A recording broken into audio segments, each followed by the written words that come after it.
Well, hello and welcome to the Argus Hydrogen and Future Fuels podcast. Welcome back. It's been a little while since our last one.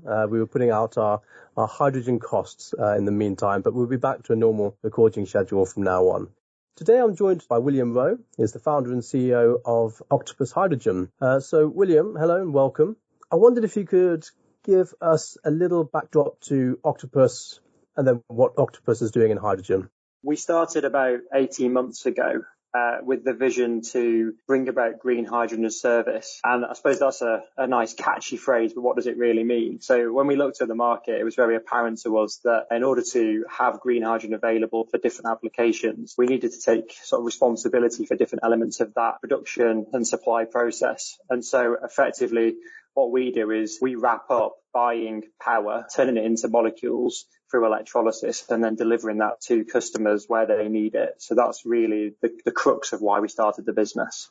Understood. So the hydrogen as a service, I suppose, is making, well, it's giving a defined type of hydrogen and then making sure it's actually delivered all the way to the customer. Exactly that. And I suppose just taking a quick step back on it, the reason why we saw an opportunity in the hydrogen space was, we're firm believers in ever increasing amounts of renewable generation sources on the electricity grid. So whether that be wind or solar or even low carbon technologies such as nuclear. But let's say we see more and more wind and solar coming online. And because of that, balancing supply and demand is not going to be, say, a trivial task. So, in the traditional sort of electricity grids, when you've got more demand, you burn more of the feedstock and produce more power. And typically managing supply and demand was a sort of generation side problem. Whereas in the world of renewables, we can't control when the wind is blowing and when the sun's shining. And so we need controllable demand. And things like control of electric vehicle charging, control of heat pumps, control of some of the industrial large applications will make sense. But we didn't think those things on their own would be enough. And so actually controlling the production of molecules in the form of green hydrogen makes complete sense. If we can do that dynamically to be supportive of the grid rather than sort of being a drain on the grid, we end up with a really useful sort of symbiotic system.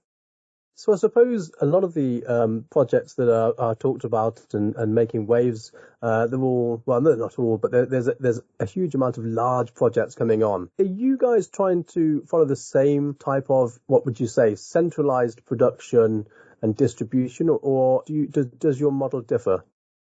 Yeah, it's a really good question, Tim. And I think we definitely see merits in those large projects. I mean, more than merits, we think a lot of them make a lot of sense. But we focus on, say, more like 10 to 20 megawatt projects at this point. And there's a couple of reasons why we do that. So first is really just about actually getting shovels in the ground now. So the problem with the large projects, say 100 megawatt plus, is typically they are further down the track. So, whether they be 25 go live, 2026 go live, that kind of time frame is most of the ones we've seen are kind of that kind of time horizon. Whereas we wanted to be producing gas sooner than that. So there's kind of just a basic pragmatism required in terms of what sort of scale project can you get over the line quickly. Yeah. Coupled to that is most of the electrolyzer manufacturers kind of offer products. And by a product, I mean, power in, water in, gas out. Without having to do bespoke design of the balance of plant or the water purification or all that sort of stuff. And they typically offer that in the kind of 5 to 20 megawatt range. So as you go beyond that kind of scale, you effectively start walking into a lot more burden on the EPC side of things and a lot less kind of on the manufacturer side. And so we're quite happy at the moment to kind of double down on where the manufacturers are kind of shaving costs out and building certified products. That kind of makes sense for us. And then the final reason is if you look at new build renewables, especially in places like the UK, there's not really enough renewables being built that are not offshore that can accommodate hundreds of megawatts of electrolysis on a sort of private wire basis. So it kind of makes sense to focus on the sort of, what size of renewables are being built, what size of products can we buy, and what can we actually do in the next couple of years. That's kind of why we focus on those side of things. So our strategy is to have a network of 10 to 20 megawatt sites across the UK over the next 2 or 3, 4 years. And then as those bigger projects become more viable, products kind of start to match that, then we'll look at those bigger projects, as and when the market kind of gets to that point. Yep. So that's, what would you say? That's more of a sort of a distributed style of production and then trying to be relatively close to consumers. So presumably that exactly that, Tim. Compressed gas as delivery rather than pipelines or liquefaction or ammonia. This is we're talking straight, 30 bar hydrogen? Yeah, more like So 35 megapascal, but more like 70 megapascal typically. But yeah, that kind of range. So 350 to 70 bar, 350 to 700 bar hydrogen. Yeah. Yep. That sort of tube trailers and that kind of delivery. Exactly. So don't get me wrong, pipelines are great for transporting molecules a long way on it with a very known pattern. But, there's not a lot of dedicated hydrogen pipelines built. I think there's some in Houston and a few other places, but typically there's not an awful lot of those built. So for us right now, that kind of road-based transportation makes the most sense. Yeah. And then I suppose just focusing or zeroing in on the customer a little bit, you're specifically producing electrolytic hydrogen, green hydrogen. Are you seeing a demand for that over other types of hydrogen?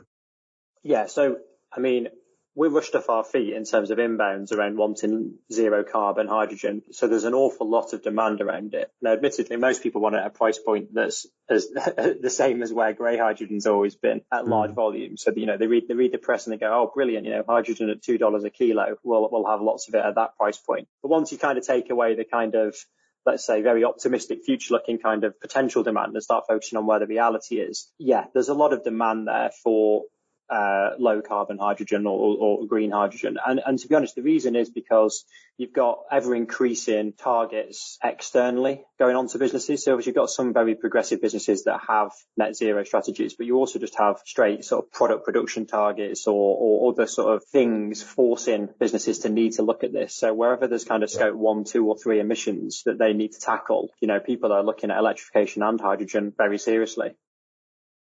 There's a huge amount of interest that we always have on, capacity and build out. And on prior podcasts, we've talked about, production technologies. We've talked about fuel displacements and things like that. So this is the first time we've had a green hydrogen producer and developer on.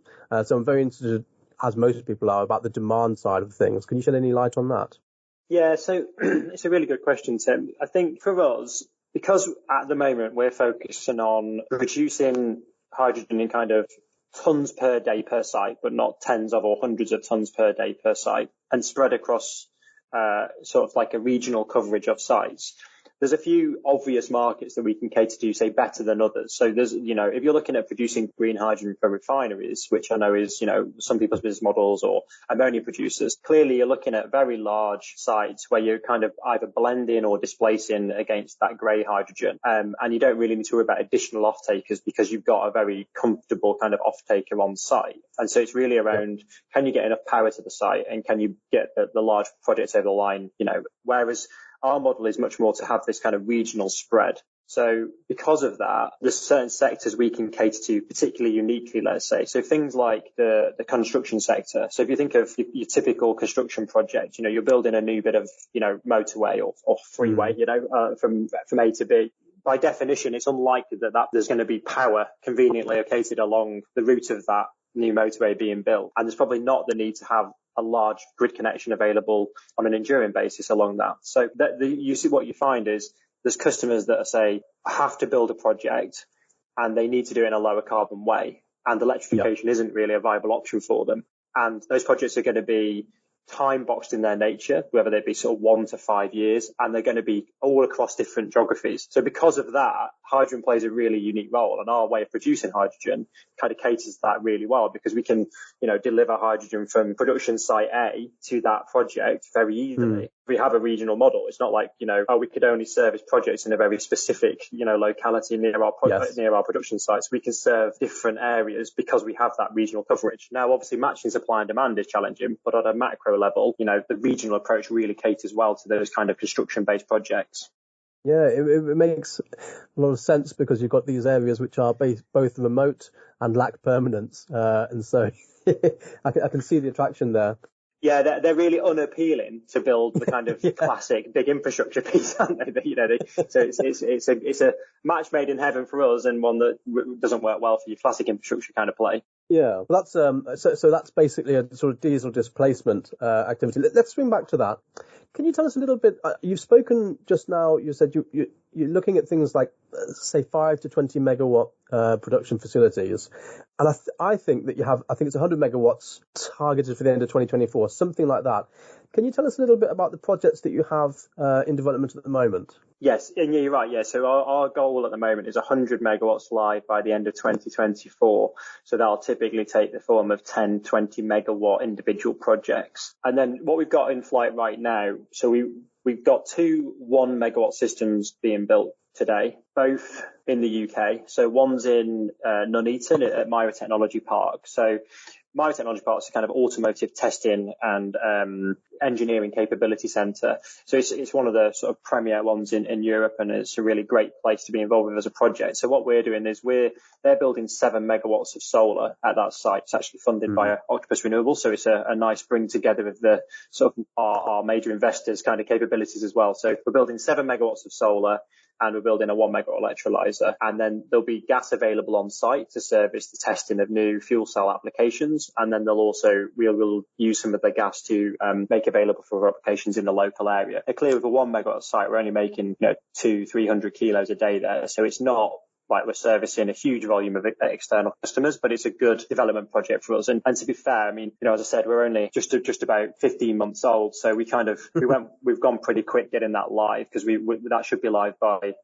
June. So we kind of moved quickly on that. And the second project is in partnership with ZeroAvia, who's one of the leading aviation fuel cell companies. So looking at producing powertrains for aircraft, different scales. The first one they're working on, or the most exciting one, is for their Dornier 228. I think that's the aircraft. I'm not an expert on aircraft, actually, thinking about it. But that's we're working with them to provide the hydrogen for the R&D and certification of that aircraft, which is great. Again, what's interesting as well, because one of the reasons why we were quite unique there, I suppose, is because if you look at the demand of an aviation customer during the certification phase of the aircraft, it's very inconsistent, So when you do a flight, you need a couple of 100 kilos of hydrogen, whereas the next day when you're not flying, you don't need the hydrogen. So kind of handling the peaks and the troughs and having an ability to take the excess gas or the spare gas and use it for somewhere else is critical to getting the economics to work. Because otherwise, they're effectively paying for very expensive ad hoc deliveries of gas, which would be, make the certification program almost impossible.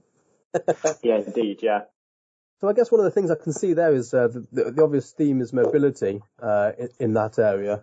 And that's something the UK is having a bit of a purple patch in at the moment. We've seen the big scheme I think it was the Midlands, wasn't it, that was doing the Zebra scheme, pushing out a large quantity of hydrogen buses, I think it was 100, I think what it was now. 124, I think it is. Thank you for saving me. Yeah. That's not small. Not a small number. And so it feels like mobility is having, as I say, a purple patch. And in fact, the more I think about it, the other area that's doing extremely well is on-ground logistics. That's been a strong area for a number of years. And you're starting to see it moving out beyond, what would you say, facilities, covered facilities, further out onto the slightly heavier transport as well. So it's all going in the right direction, exactly as most people were predicting. There's a big push at the moment for certification of carbon intensity of hydrogen. Now, I bring it up obviously because you're a green hydrogen specific producer. So I'm curious as to your hot take on what's going on in certification. Clearly, the low carbon hydrogen standard, if it's, whatever that number ends up being in terms of the CO2 intensity per kilo, as long as it's rigorously enforced and is adopted across different geographies in a sensible way, and there's no kind of time-based shifting, so a project can produce lots of CO2 in the short term, but then get away with it because in the future it's going to sequester carbon, for example. As long as it's fair, I can see there being some merit in just a general standard that comes along. However, I suppose, and where I see that being particularly applicable is things like displacing current grey hydrogen that let's say, typically might take quite a long time given the required electrolysis, and where you could already do carbon capture and storage on those sites. However, it doesn't seem there's a lot of appetite typically to do that. It seems like most of those kind of big refinery and ammonia applications are looking at green and I guess future-proofing themselves. And instead, the kind of blue hydrogen side is typically pushing onto things like hydrogen for heat and stuff like that, which I personally feel a lot less kind of credibility around those kind of stories, and feel like it's kind of, look, let's use grey hydrogen or green hydrogen for refineries and then pump a load of blue hydrogen to the gas network. It doesn't strike me particularly good for consumers or costs. But I suppose from my side on the electrolytic hydrogen, we push for a very rigorous standard around what low carbon is defined as. So for me, that means certificates and temporal correlation associated with the power. And the reason why is because it's not an insurmountable problem to solve that, right? We have the data available. We already settle power in every geography or every, kind of geography with a degree of separation or competition within that market at different settlement periods. In the UK, it's half hour, in Europe, it's 15 minutes. So we can easily handle how much power you've bought for a given period of time and how green that power was. I started off the podcast apologizing for being so slow in being between podcasts because we were busy wrangling costs and putting hydrogen costs together. Now, obviously, from your side, you've got not pilots, but small scale projects now moving from Excel to the drawing board. And so I've got to ask, you did the modelling beforehand, you must have done. How did the modelling stack up against reality when you got to site? So it depends who you ask, Tim. So if you ask our commercial team, they'd say I was way off. If you ask me, I'd say I was basically bang on. So I suppose that's the kind of entrepreneurial bias you get. But I think if I was to give you a slightly more sensible answer, I think, once you get beyond reading the very, very generic, high level, long term forecast and start reading the kind of more sort of on the ground some numbers now and then go into a project, lots of things are quite accurate. CapEx costs for electrolysis, CapEx costs for compression, CapEx costs for storage. Those things were broadly in line with our expectations, to be honest, and do get materially cheaper as you scale up. We've seen that, I think kilowatt hours per kilogram, i.e. the efficiency of systems, is definitely one that there's a big area for sort of variance, let's say, between the kind of theoretical maximums and the realities of what systems are delivering on. That's an interesting one for sure. So, you'll get ranges you'll see it in the press, people saying they can do it at 39 kilowatt hours a kilogram. And you'll get ranges with today's technology as high as 60, 62, including the balance of plant. So there's a real big delta in that number. And clearly efficiency is really important. Three words which are guaranteed to be heard all the time in this industry is hard to abate. And obviously we work with a lot of hard to abate industries who will be looking at hydrogen in volume. So, for example, especially something like, let's say, steel or cement. These are your classic hard to abate industries, and they're obviously huge volume ones. We don't talk that much about, I don't want to say easy to abate. I think that's going to be a problem. But it feels like there's easier to abate industries. And we did have a chat the other day just about, we're talking about diesel displacement earlier. What about just diesel displacement in construction markets and those kinds of things? Where do you see a role for hydrogen in those? When you're looking at, net zero journeys for the world, it's very obvious that certain applications are really, really challenging. Things like steel and cement production, just the sheer volume of energy required, kind of regardless of source, is a real challenge. And lifestyle changes, etc., don't really do a lot. It's hard to replace steel and cement, isn't it? You can use more sustainable construction materials, but you can't really build bridges with wood, can you? Or we're probably not going to build multi-lane bridges with wood, are we? So there's a real challenge there. And like you say, so I think one of the things we like about diesel displacement is, right now, almost every construction site, and there's something like 30,000 diesel generators in the UK alone. So these are effectively somewhere between sort of 200 and 1 MVA system, 201 MVA, 200 kVA and 1 MVA systems deployed at an area where there isn't sufficient power available or grid power available. And this generator typically sits there burning diesel. It's normally a non-Euro 6 compliant engine, although some do use that. So let's say it's not great from an emissions perspective. So you get noise, you get loads of local emissions, and you get the CO2 from the diesel side. Now, you sort of flip that to a product specification that could tick that. Okay, so can fuel cells produce that much power? Yes. Can we deliver hydrogen to them and compete with the diesel on price? Pretty much yes. And then what's the benefits of the alternatives to the hydrogen power unit? Well, it's silent. There's no local air quality issues.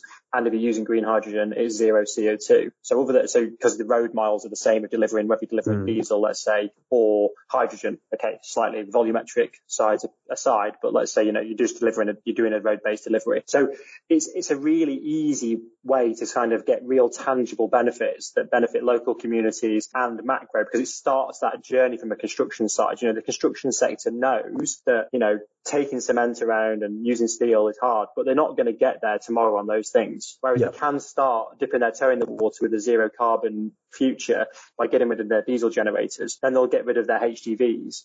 And then eventually they'll get into using hydrogen in the cement and the steel production. So it kind of all flows through. They need to start somewhere, because if they don't start somewhere, they can just keep sitting there saying, well, it's all really hard and we need government to solve the problem for us. Whereas if, diesel generator replacements is a nice way of them demonstrating that there's appetite to do it where it's possible to do it and easy to do it today. And it is easy to do it. And I was going to say the other thing, Tim, is the marginal cost difference, even if you're using hydrogen that, say, doesn't compete quite pound for pound on the diesel in terms of energy, pounds per kilowatt hour, because it's going through a diesel generator and you've got to amortize the asset, etc. The typical power price from a diesel generator is probably, £200 to £300 a megawatt hour. So, it's not that hard to compete in that. You're moving the needle from being expensive power to marginally more expensive power, or compete with expensive power. It's not like it's, 10 cents a dollar cents a kilowatt in Saudi Arabia kind of power. It's not that cheap. It's expensive power anyway. So it's pretty easy to compete with it.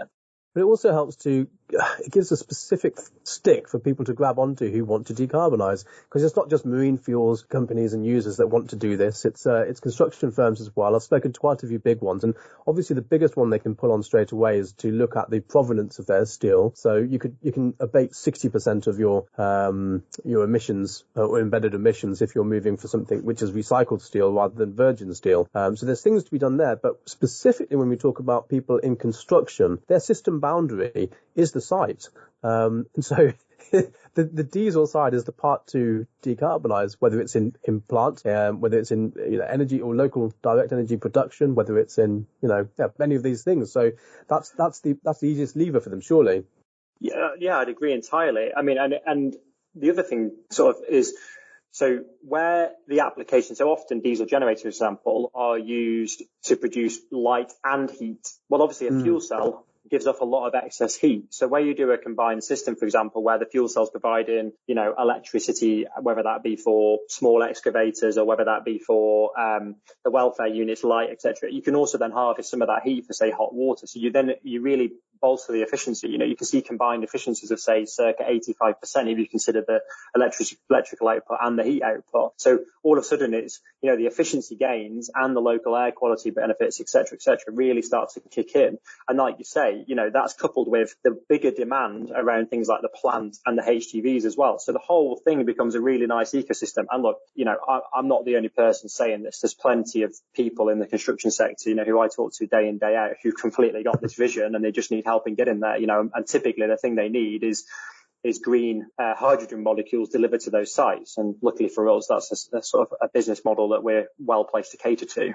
Yes, and that'll just bolster their credentials further, because I suppose the issue is that whether the hydrogen is produced, well, in terms of emissions at point, it's colour irrespective.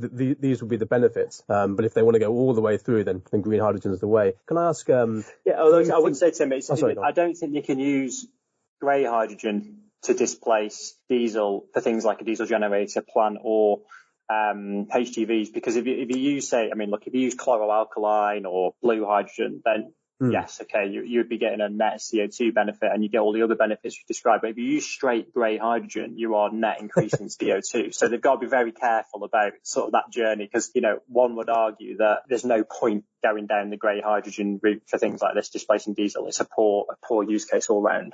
And I'd be first to argue that. That's part of the reason why I'm so interested in the certification side, mainly so that people, I hate the colour talk. I don't know if we've discussed this before, but the thing is, I think it's very important that people know exactly what it is they're buying, on a kilogram per kilogram basis, basically, so you can make that informed decision.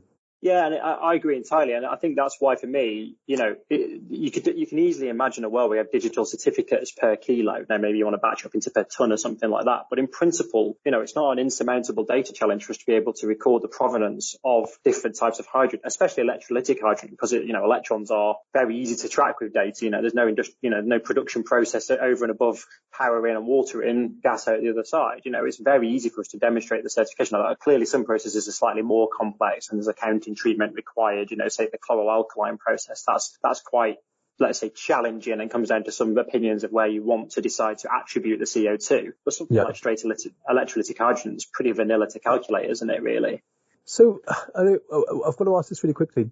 Because of the, we were just talking about some of the benefits, especially around local air quality issues with diesel displacement. Do you see the use of hydrogen generators, for example, on construction sites being, what would you say, incentivized to move to cities first? So I'm talking about, Singapore, Tokyo, London, urban centres where there is going to be some mayor in charge somewhere saying, look, air quality, ppm, all these things being monitored, this can have an immediate effect. Or do you think it can just go throughout the chain anywhere, like somewhere like High Speed 2 or something like that, these rural locations? Well, I think the use case for both makes complete sense. But like you say, so, I was lucky enough to jump off the tube a stop early today. I'm in the office in London, and I walked via the corner of Regent Street to get to the office. And, property on Regent Street is incredibly expensive, and when you're doing a construction project there, the marginal cost difference of mandating certain things, such as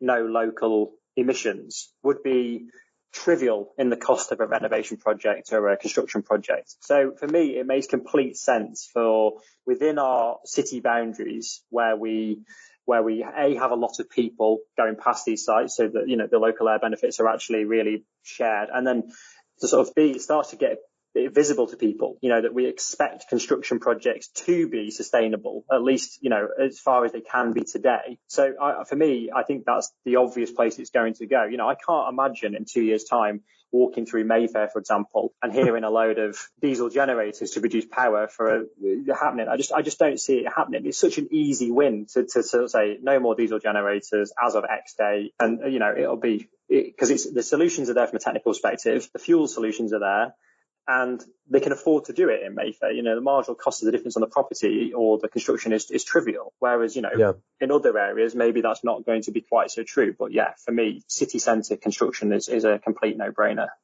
Well, we already do expect the health and safety aspect to be there already. So why not on the on the sustainability side? We're going to have to wrap up in a second. This is very practically speaking. If a firm wanted to go CO2 free on site today for generators, for example, could they do this? Not across, I'm talking about in specific sites. If someone wanted to do a marquee, hey, here we are in, I don't know, Los Angeles. We want to do this. Are generators available? Are there firms at the moment that you think can, practically ferry hydrogen to site and store it and those kinds of things? Can it be done today?